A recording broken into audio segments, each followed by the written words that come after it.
America, workers are back to work, earning more, manufacturing more, building an economy from the bottom up and the middle out. But with today's news, we have now created nearly 10 million new jobs since I took office. Nearly 10 million jobs, the fastest growth in all of American history. In August, we also saw that the share of Americans who are working on our economy went up. Economists call that labor force participation rate. Working age women are now, for the first time, back at work at rates not seen since before the pandemic.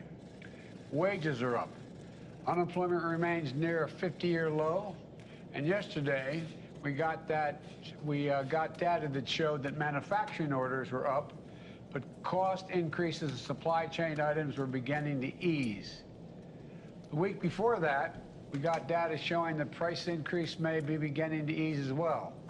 The bottom line is jobs are up, wages are up, people are back to work, and we're seeing some signs that inflation maybe, I'm not overpromising it, may be beginning to ease. Couple that with the fact that gas prices have now fallen 80 straight days, the fastest decline in over a decade. And the price at the pump is now $1.20 a gallon less than it was the beginning of the summer. America has some really good news going into Labor Day weekend. But we're also seeing something else critical to the backbone of the American economy. Manufacturing. Manufacturing is roaring back. Since I took office, the economy has created 668,000 manufacturing jobs, the strongest manufacturing recovery since the 1950s. And just last week, we've seen major American companies from First Solar to Corning to Micron announce plans to invest tens of billions, that's not a misstatement, tens of billions of dollars expanding manufacturing in America. We've seen major global companies like Toyota and Honda announce that they're choosing America to invest and build. None of this is happening by accident. These investments and this recovery are a direct result of my economic plan. Some people gave up on American manufacturing. Not me, not the secretary, not the American people. Make it in America is no longer just a slogan. It's a reality in my administration. I'm committed to building an economy from the bottom up and the middle out. You've heard me say that 1,000 times. But that's what's happening. And that's what we're here to talk about today. Now, a big part of the American Rescue Plan that I signed a month after we got in office, we were facing a once-in-a-century pandemic, historic joblessness, businesses struggling to stay open, remote learning for our children. But thanks to the American Rescue Plan, we have come a long way. We got vaccine shots in arms. We helped people who needed them the most. We kept teachers in classroom, cops on the beat, firefighters on the job, because the local communities didn't have the money to pay for them. And as a result, COVID no longer controls our lives. More Americans are working than ever. Businesses are growing. Schools are open.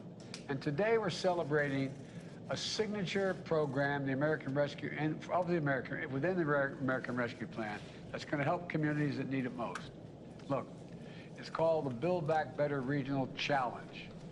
It's centered around a vision that as our economy recovers and modernizes, as science and technologies accelerate and change the nature of how we manufacture, we want workers and small businesses leading this transition, making sure they're a part of it, not just being shunned aside.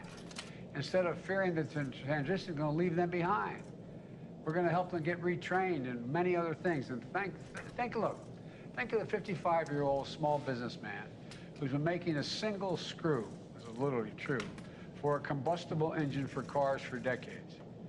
He and his workers are worried. Why? Because they're moving to high-tech electric vehicles.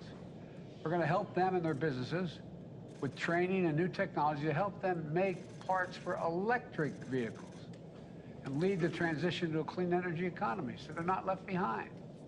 This is about investing in them, believing in them, helping them transition to a new world. They can do these jobs, just like they did the ones they had before. This is about jobs in their communities, for them, not having to leave or not having to go on unemployment. as new enterprises are created in the communities, they shouldn't have to leave. They should be the ones to be able to fill in for those jobs. So we designed this program by thinking about people and places in a really important way. And I know you got all of you up on the screen here, 21 different communities. This American Rescue Plan program invests $1 billion, a total of three, but $1 billion to create jobs and opportunity for people in places where they live and where they've worked their entire career so they don't have to leave. I know when folks hear such big numbers, they don't think it's for them. But this is for them. It is for them. Over 500 coalitions applied for these grants, from community organizations to philanthropies to labor unions to colleges, universities, all working together from every part of America. That kind of interest is a testament to the need and enthusiasm for this type of investment. I take a look at this as a transition investment. I'm so proud to announce 21 awardees up on the screen here who each receive between 25 million and 65 million jobs to turn their plans into action. As Secretary Mundo just said, and I guess I wasn't supposed to start this off, was I? Come to think of it. All of a sudden it dawned on me I was supposed to let her speak first. But estimate these projects are going to result in 100,000 jobs created or saved, over $7 billion in additional private sector investment in these 21 communities. We want you to continue having good jobs in your communities so you don't have to leave, so your people in your communities aren't displaced. The winners are all here up on the screen, and they're going to empower communities in Pennsylvania, West Virginia. Joe, is that you? Is that Joe Manchin I see? I'm right here with you. Hey, Joe, good to see you, man. Thanks for what you're doing. Matter of fact, you're one of the guys that started this idea with me, what you're talking about needed to happen in West Virginia. But anyway, they're going to empower communities in Pennsylvania, West Virginia, Louisiana to lead our nation's transition to clean energy.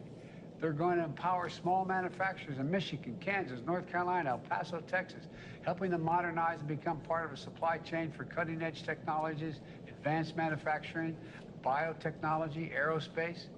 They're going to empower agricultural workers in Fresno, California, women in St. Louis, Missouri, pursuing manufacturing careers through quality job training and apprenticeships that lead to good-paying jobs.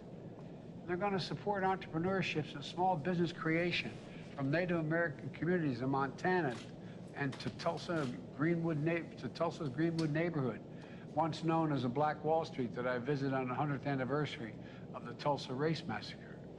Together, these projects are going to uplift underserved communities and include them as key parts of America's economic recovery for the 21st century. We're putting people who have been left behind in the past or couldn't have been lifted out of anything before. They're going to be part of this recovery. They're going to be the ones who are going to be leading the way here. They're going to be the ones getting retrained for these jobs. Take the project in Georgia. I recently signed a number of laws that are going to bring manufacturing jobs back to America and make sure the future is made in America. Think of everything from electric vehicles to semiconductor chips. Georgia Tech, one of the great research universities, is a leader in understanding how artificial intelligence can be used to strengthen almost any industry. But too many folks, especially small manufacturers in Black communities, rural communities in Georgia, can't afford access to the knowledge and the research to be able to capture those jobs, to be trained for them. They can't take advantage of all that technology that can make for them all the difference between their business closing and thriving. So Georgia Tech partnered with HBCUs in like Spelman College and Fort Valley State and local community colleges. With this grant, they're going to take this technology on the road with mobile training studios. That's basically a high-tech van that's going to travel into underserved areas across Georgia to train a whole new generation of workers. Technology experts will provide workers who are interested in 4 to 6 week hands-on training that can make all the difference in their employment. Think of a poultry farmer who might never have had a chance to learn how artificial technology can help manage inventory or improve the safety and quality while increasing their productivity. Think of the family-owned paper manufacturer that could never have afforded trying out cutting-edge technologies. But now they're going to be able to. They're going to be able to grow their businesses. And they can do it without ever leaving their home or their families. This is a game changer. Take the projections, the project in Manchester, New Hampshire. And I tell you what, I heard so much from the delegation in New Hampshire, from Maggie Hass. Anyway, won't get into it. This has been one of the things they've been pushing for a long time, both senators and the congressmen. Their goal is nothing short of becoming a global epicenter for the next generation of advanced medicine. But to do it, they need world-class labs for clinical trials that will attract the most innovative biomedicine companies to locate and create jobs in New Hampshire. I have to say that Senator Hassan and Shaheen and Congressman Pappas, I hear you, I hear you, I hear you. I know you've been talking about this a long time. We've finally gotten it. And they're going to need to bring struggling communities along in the process. Because of this grant, Manchester is going to revitalize what was once one of the largest cotton textile plants in the world. Right now, 100,000 square foot mill. The building is empty and idle, but not for long. Because of this grant, a coalition of city leaders and research and community organizations is going to transform that old mill into a modern marvel. It's going to house advanced science labs that are going to conduct groundbreaking clinical trials. It's going to be the place where they can test biotechnologies and treatments that are going to save lives.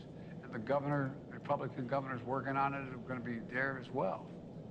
For workers, small businesses, entrepreneurs in the Manchester area, it means opportunity. It means jobs you can raise your family on in Manchester, not have to move. Because of this American Rescue Plan grant, they're going to be able to have access to cutting-edge technology and labs that never could have been afforded before. This is going to allow them to compete with anyone, anywhere in the world, and make sure the supply chain for these new medicines, medical advances are built right here in America. It matters. As you probably know, I could go on and speak about each of the communities here, but time won't permit. I applaud every community that received the grant and that applied.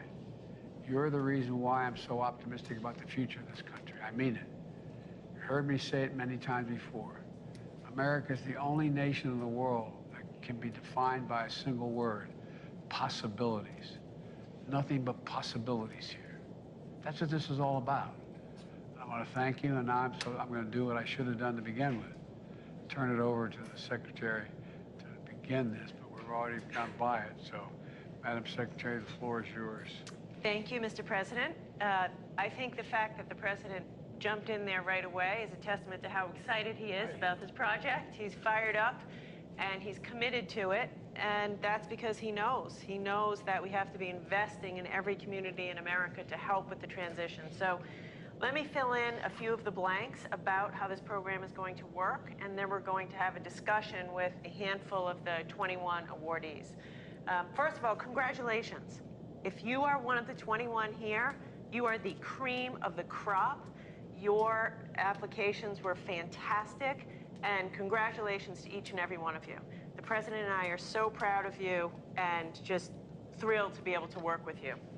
I have to thank you, Mr. President, for your leadership. Everybody should know that this was the President's idea. I mean, as he said, the American Rescue Plan was passed 17 months ago. $3 billion of that came to the Commerce Department to do economic development, and we decided to put $1 billion into this Build Back Better regional challenge. And it's because the President directed me to make investments in communities to help communities revitalize themselves and get ready for the transitions in our economy. Because he fundamentally said people want to work where they live, and they ought to be able to do that. And so that's what this is all about. We believe every single American, no matter where you live, ought to have an opportunity to to have a high-paying, family-supporting job in that community. And that's what this is all about. So let me fill in some of the blanks about the approach. It's a novel approach. This is the first time ever the Department of Commerce has made such sizable investments in individual communities. When we started, to be very honest, we weren't sure. We weren't sure if communities would apply and bring together coalitions and have the capacity to invest tens of millions of dollars. Well, we got 529 submissions. We went from 529 down to 60 finalists. And then from those 60 finalists, we worked to get to the 21 who are with us today. So again, the fact that you are among the 21, hats off to each and every one of you. Here's what makes this interesting. Everyone on this screen of the 21 will be receiving between $25 million and $65 million to address regional economic challenges and to invest in revitalizing the economies of these communities. So that's a lot of cheese, folks, to make big investments and revitalize your communities. This was all bottoms up. We went to the community and said, you tell us how to revitalize your community. And you bring the community together, public sector, private sector, universities, philanthropy. Get your community together and tell us what you need to invest. So as a result, this federal funding will be matched by more than $300 million of local investment and will leverage support from over 450 private sector and 27 labor unions or worker organizations. We estimate that together, this whole initiative will create or save over 100,000 jobs and over $7 billion of additional private investment will be catalyzed through each coalition's efforts. And as the president said, this is about growing industries that are critical to our future: clean energy, biotechnology, advanced mobility. And it's about saying to the small businesses and workers in these communities, we know the economy is transitioning. We're moving away from fossil fuels to clean energy. We're moving towards robotics. We're moving towards a more digital economy, a more technical economy. And the point of it is, no one will be left behind, because we're going to retrain workers, we're going to retrain small businesses, and we're going to light up abandoned buildings that may have once trained coal miners, and today will train solar installers. Abandoned manufacturing facilities that may have, once made widgets will be, lighted up for new advanced manufacturing in solar panels. And so the important point here, and the president talks to us all the time about this, is that if you're out there, in Buffalo, and you drive by every day an abandoned industrial building, and you have a pit in your stomach wondering, is there a place for me in a new economy?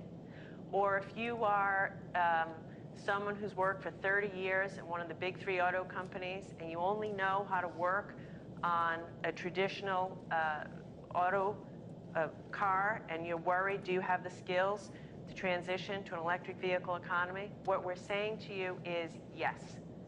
Yes, because we're going to retrain you, we're going to retrofit small businesses, we're going to do solar installations at an industrial scale over abandoned coal mines, and we're going to make sure that as we transition, everyone's included and trained, and these small businesses are able to do this.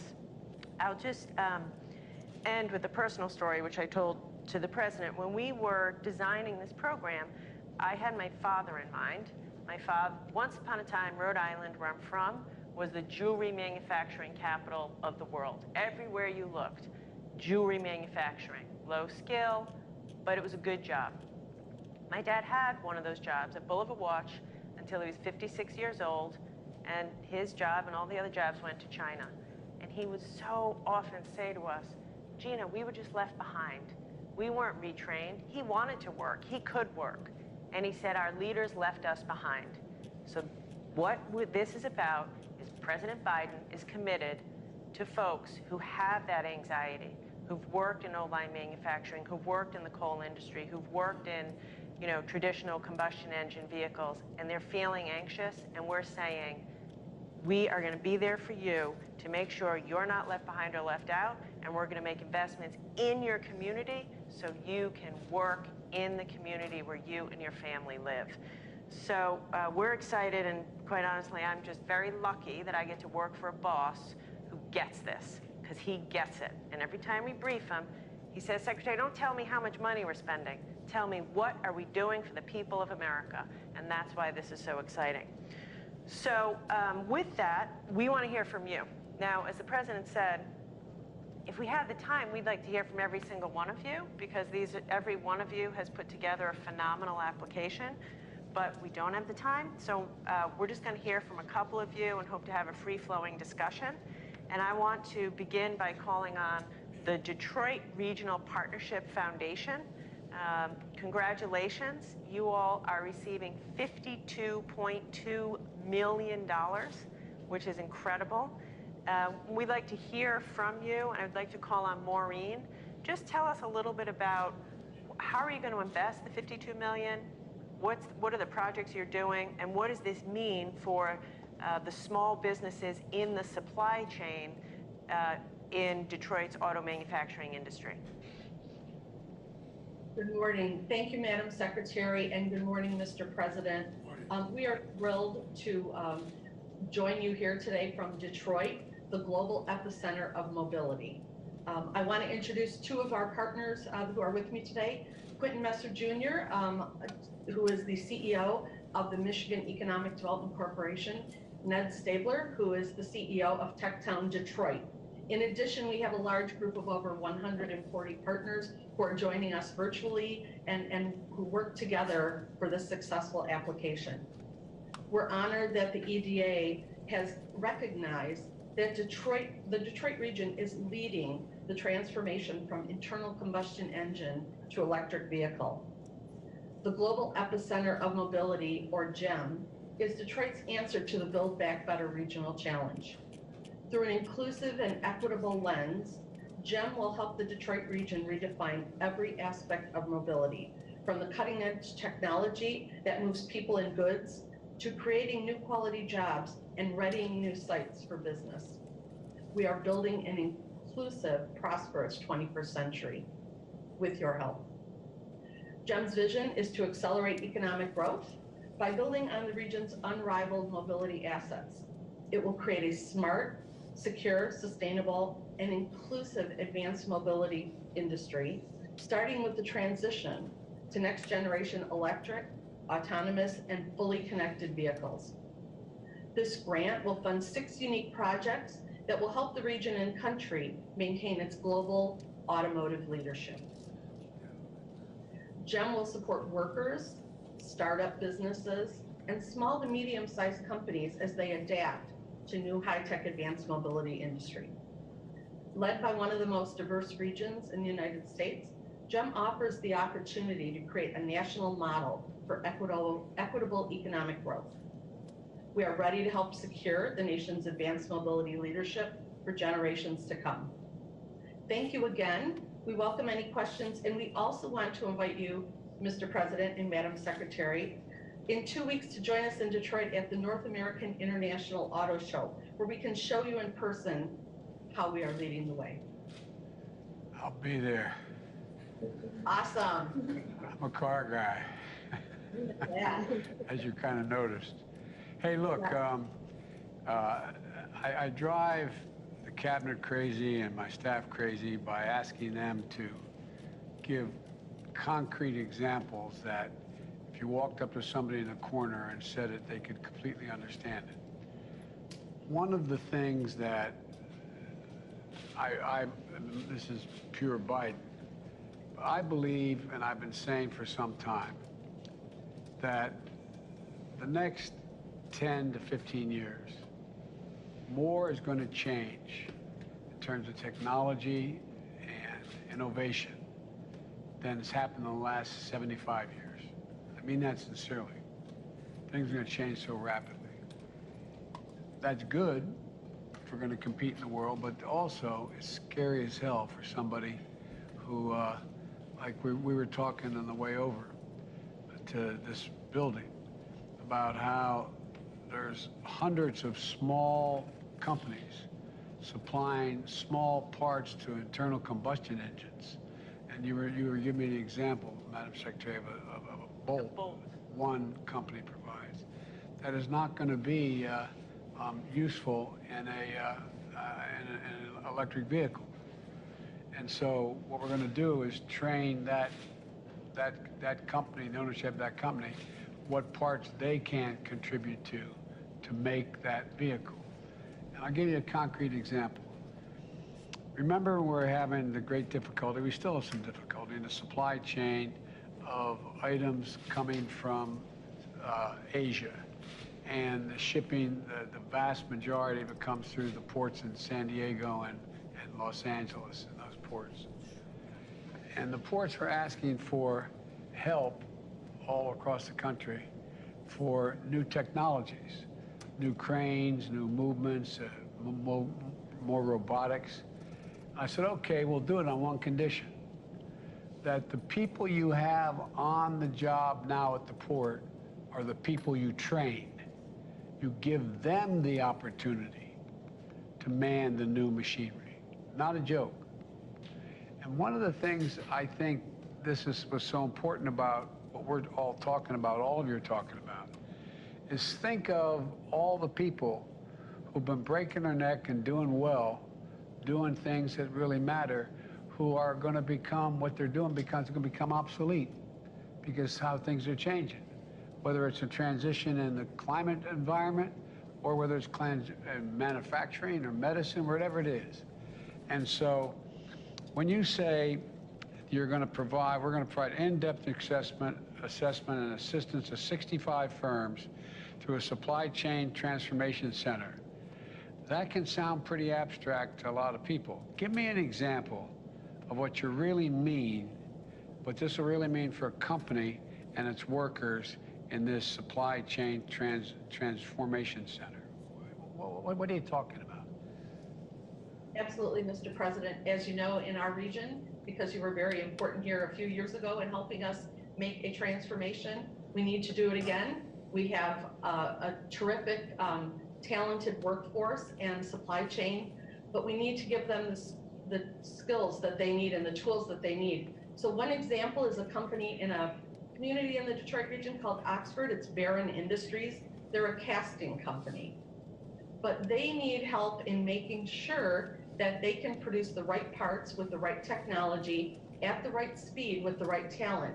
So they have been receiving assistance on marketing, on cybersecurity, on production techniques, so that they can make the transition as rapidly as the OEMs are making it, and they can stay an important part of that supply chain. That also includes making sure that their employees have the skill sets, the upskilling that they need so that they can be successful. And as you say, included and staying here in our region to do those jobs. President, one of the things I love about what Maureen and her team is doing is that so often we focus on the big three automakers, which is important, for all the obvious reasons. But what they're doing is focused on the whole network of small suppliers, the hundreds, if not thousands, of small, family-owned suppliers to the big three, and making sure that, as Maureen said, they have the new materials, the new technology, the new training, so that they can continue to service as we move towards EVs. And so I give you a lot of credit for getting into the supply chain. Last thing I'll say, I can talk about this for a long time, but going through two of the major American automobile plants for a long time, for an extended period of time, there was a lot of concern by the UAW about robotics and how that was going to displace workers, when in fact, being able to teach those folks how to use those robots and increase productivity and doesn't displace them is what's really happening. And so it's all about, you can maintain the workforce, you can increase the productivity, remain competitive internationally, and still get a lot done. But at any rate, I maybe with as my grandfather used to say, with the grace of God, the goodwill of the neighbors, I'll see you at the auto show. We welcome you, absolutely.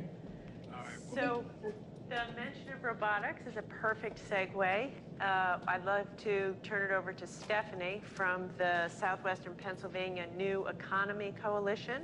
You all will be receiving $62.7 million. I'd love to hear Stephanie talk a little bit more about that. To put this in perspective and to pick up on the point you just made, Mr. President, about robotics, Carnegie Mellon University in Pittsburgh is, we all know, a world leader in robotics, and a lot of jobs have been created right around CMU. But if you're living in a coal community or a rural community outside of Pittsburgh, you might wonder, how do I fit in? How do I get a job, with robotics? And You're the county executive, that's what you do. exactly, that's why he's part of it. So that's what these guys are doing. So we'll turn it over to Stephanie and the team, and maybe tell us a little bit about what you're doing. Sure. Thank you, Madam Secretary. And yes, Mr. President, I am joined today by several of your friends, the County Executive, Rich Fitzgerald, President of Carnegie Mellon University, Farnham Jahanian, and my colleague and the Chief Equity Officer on the project, Majestic Lane. And what I want to start off by saying is thank you for your vision, and thank you very much, Madam Secretary, to your incredible team and for you in making that a reality. What we have loved in some ways most about this project is that we get to do what we do best in Pittsburgh, which is collaborate and bring together what we had 200 partners, which is we call the special thoughts in Pittsburgh, to make words into action to deliver on your vision.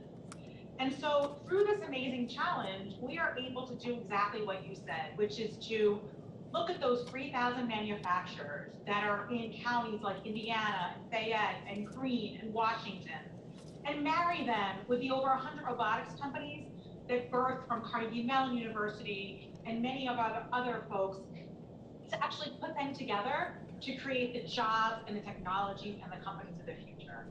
And we're doing that in a way that is building programs for people. This is about people first. 14,000 workers, 750 companies that will fuel an entire new economy for us that we think won't just be about Southwestern PA and not just the United States, but globally, to redefine how we do business and how we keep jobs at home in our communities, as you so well described. Thank you. One of the things I love about this is a lot of people, when they hear robotics or they hear autonomous technologies, they hear, I'm about to lose my job. And so what Stephanie and the team are doing is saying quite the opposite. This is going to create job opportunities for you, including in your rural community, not just in the neighborhood of CMU. Yeah, I so appreciate that question, Madam Secretary, because as you can imagine, as the birthplace and the leader in robotics, this is a question we tackle and think about extensively. And I can start by telling you the data, which is we know that for every one job that may be displaced with robotics technology in a company, it's creating at least 1.5 and sometimes more. But what's even more important, and that we understand, is for the companies that are actually growing and scaling in our midst, those 100 companies I talked about, many of them have upwards of 1,000 employees right now.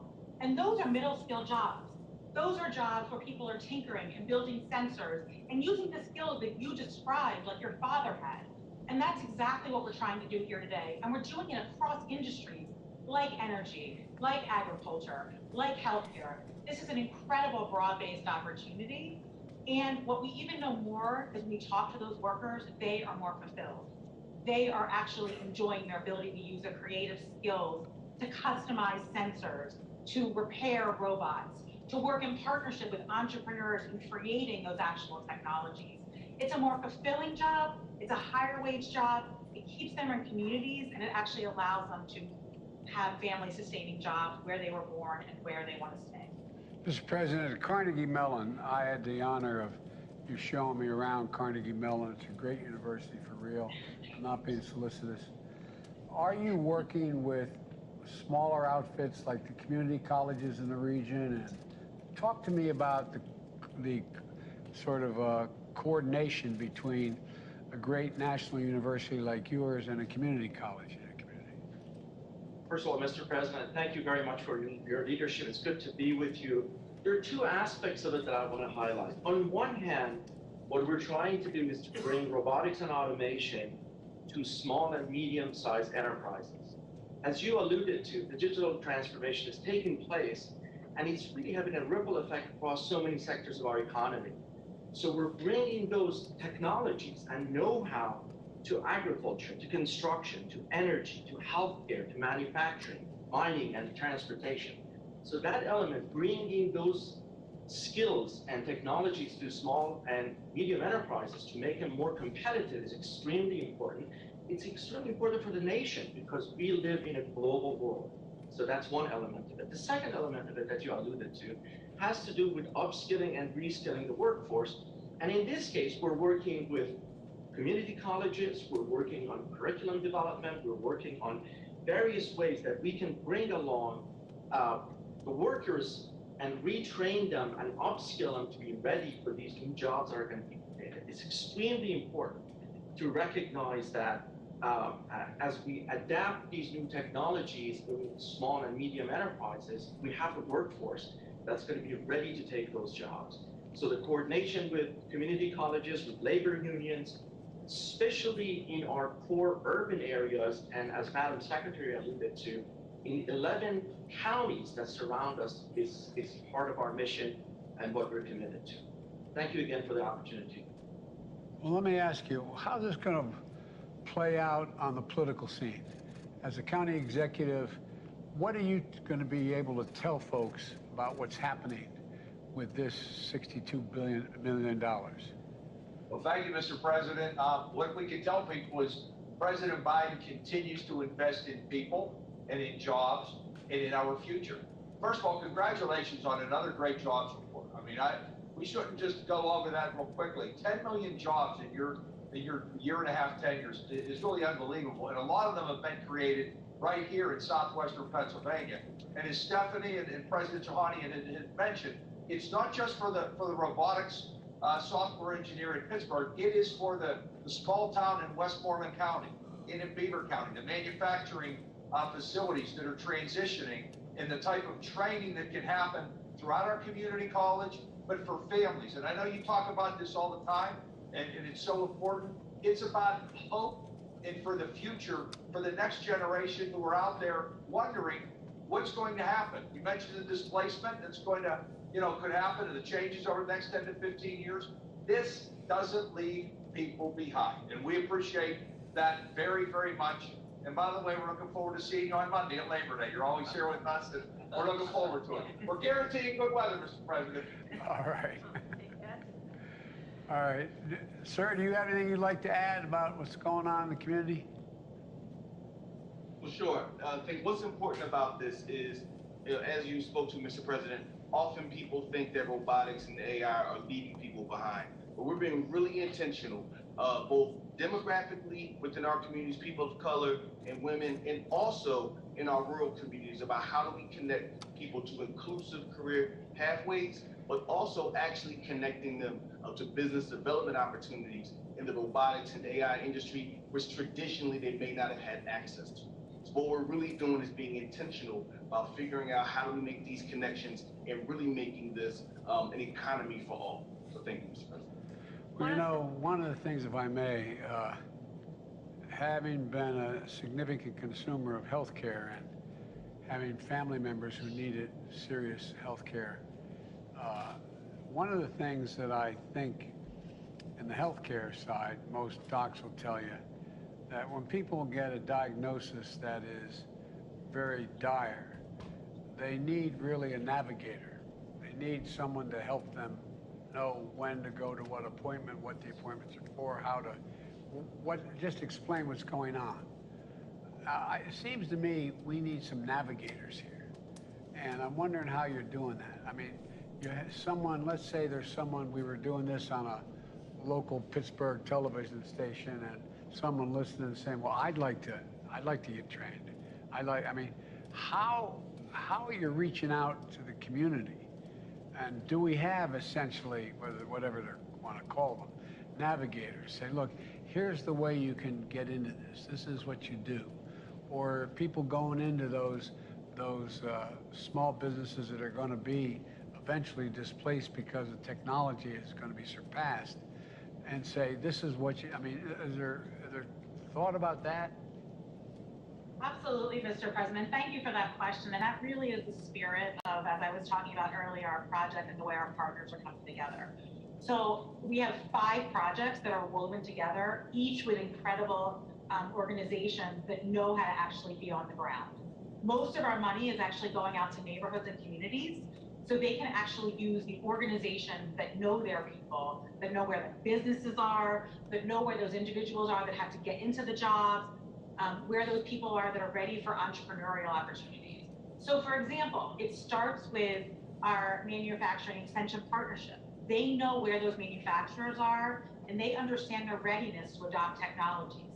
They will come together in a manufacturing hub with entrepreneurs who can help de-risk the prototyping and creation of products that can actually be deployed.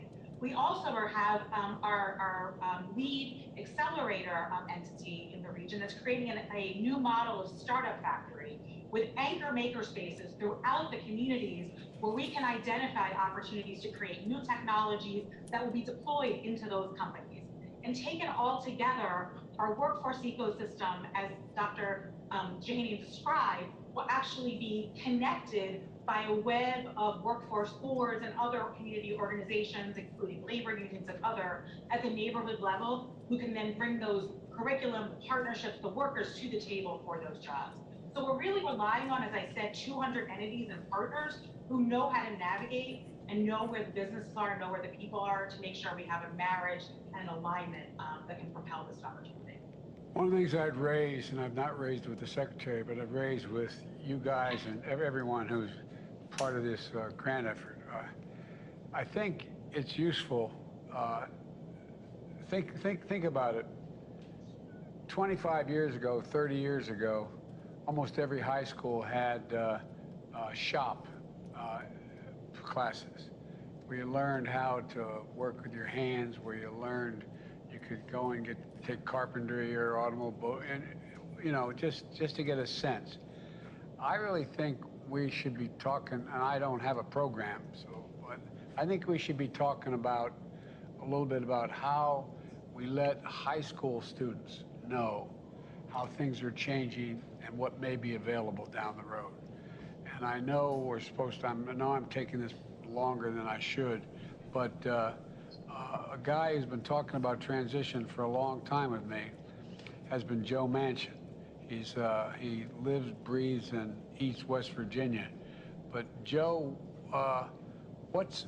how's this going to help, if it is, the West Virginia, the transition to a strengthened, not totally new, but a new economy? Yeah. Well, Mr. President, you and I have spoken many times about this when you first came into office, even when you was running at that time, about how West Virginians felt they were left behind. My wonderful state and all the great workers and the people in my state that worked hard and they're very proud, they've done the heavy lifting for years and years and years, and basically never complained. And as things started changing and transitioning, there was nothing left for them. 21 of our most affected counties are in southern West Virginia.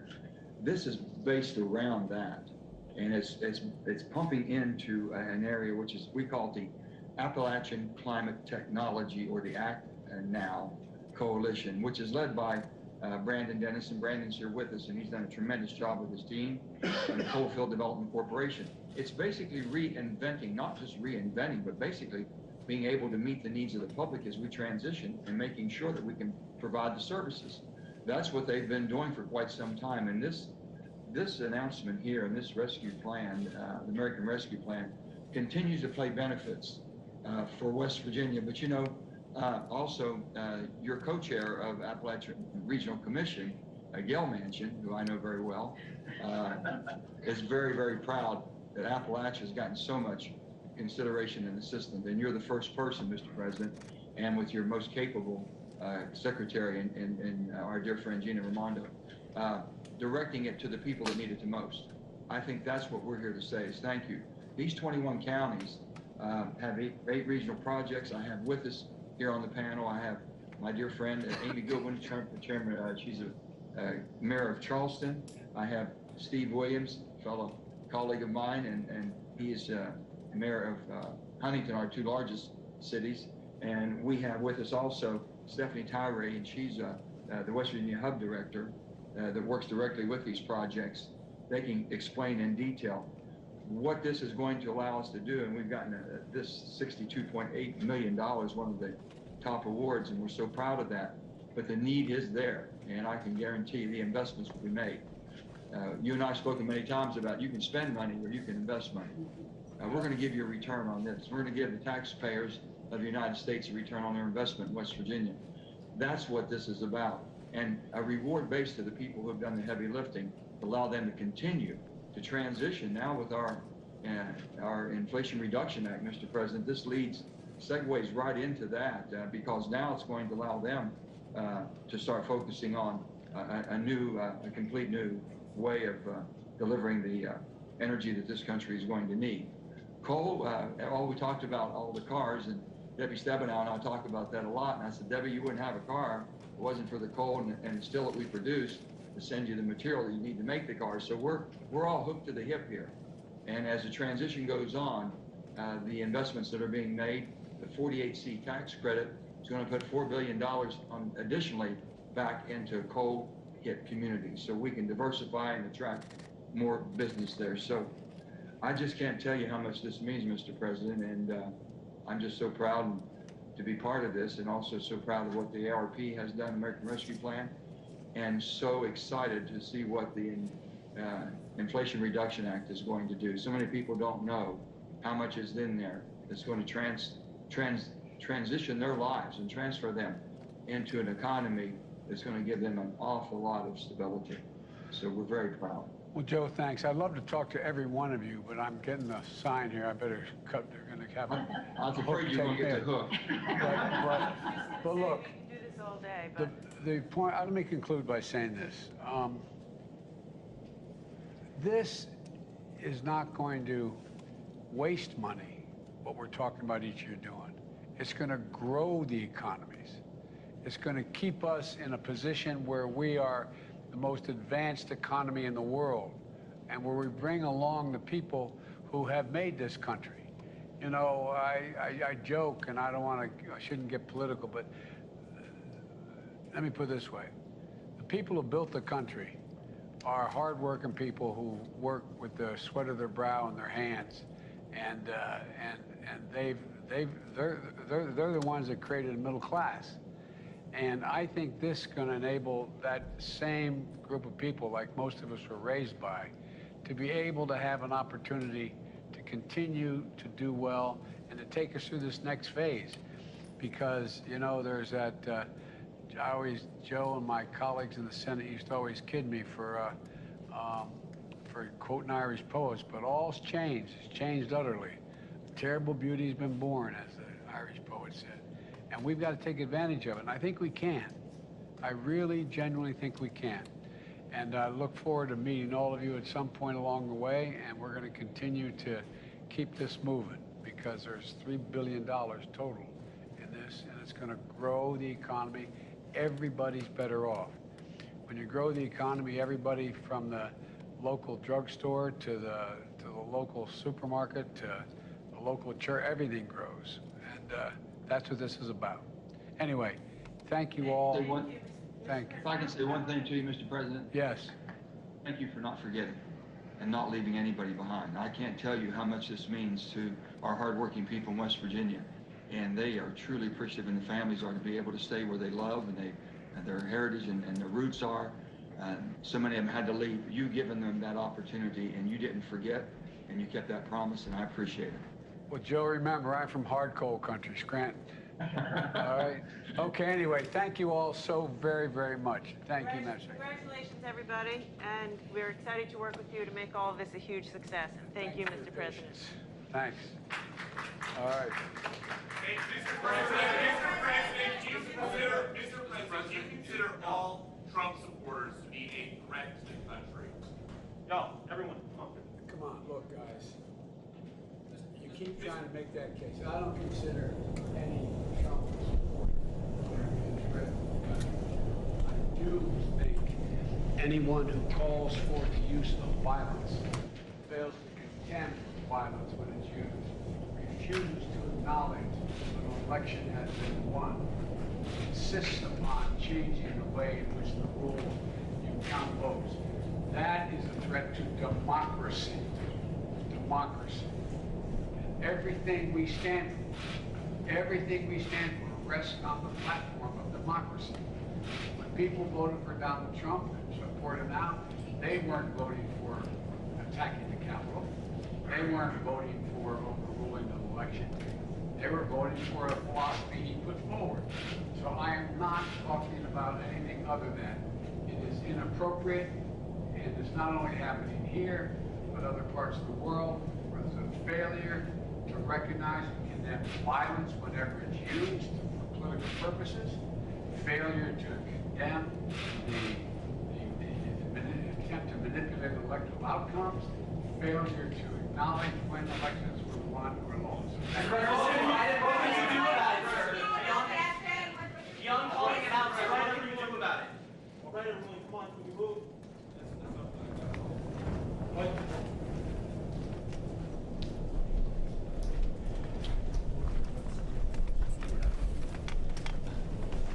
History.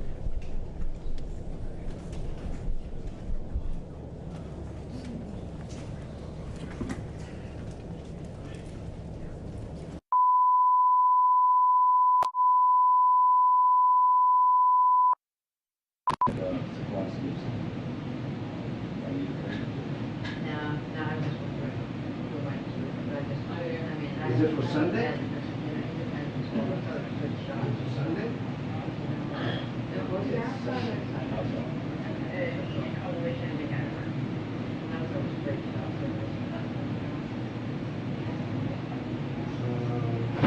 I just text you a second because I have a little bit of that. I'm going to talk about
Yeah, I did.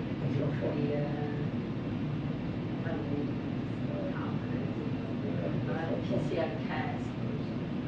They everyday news. Yeah, they want you to touch your brain with it. Careful. Yeah. And it's the one with the swirly thing with the bristles on. Yeah, this gets you good. Especially, yeah, they do it almost every day.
Test. That's what I mean. I'm double blacks, double boosted, and double cautious. I just don't want anybody to do something like that.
Like right after we went to, where did that last year? What? But you're, like, have you always been around there? Or you're like, that's what I thought. It's like you knew our hobby. Good for you. I'm here. I'm not working. That's great. So you're, oh, I'm sorry. I'm not working. Of course. Yeah, I've got it. Is he doing it? Happy birthday. So we're having like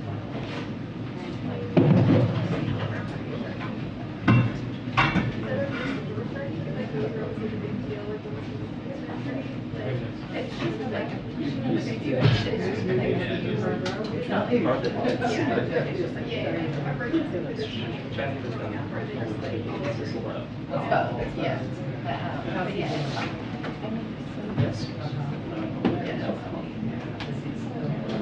The box is up here, the bag's back here. Yep.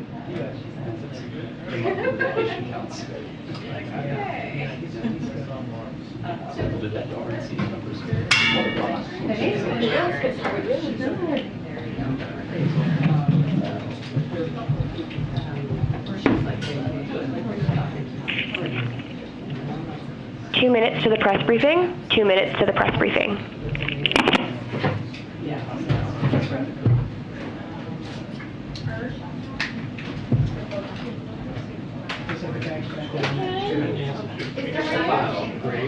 Thank you. Yeah. It should be. I haven't punched it out. Yeah, I saw it. They saw it though when they checked us in. But I don't know if it's punched out. Am I punched out? There's just so many things. No problem. Call in.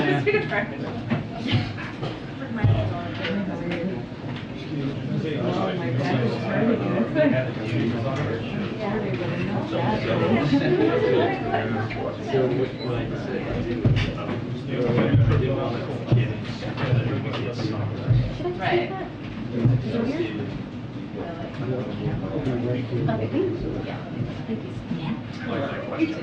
No, I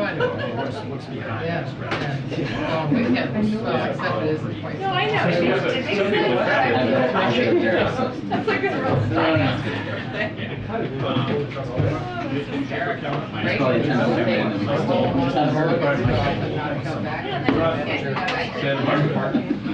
Santa Barbara, right? Yeah, right. And chop wood. Yeah. Make Paris. And then I go and take a couple of trips. Make for a nice moment.